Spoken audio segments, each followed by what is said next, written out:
So coming back to this envelope table, that's what I called it.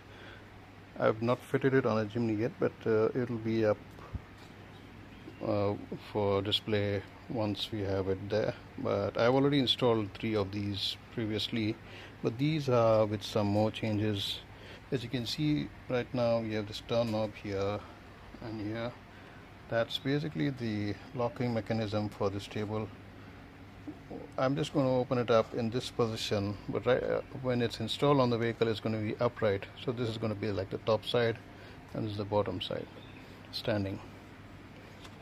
It becomes easier for me to explain to you this way because in one hand I'm holding the phone. These knobs are removable.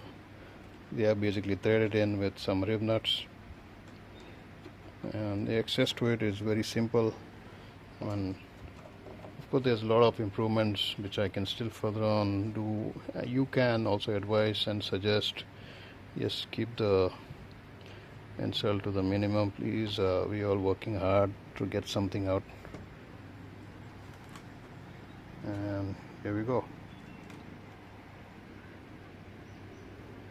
What I'm going to do now is open this, probably hold with my finger on one side.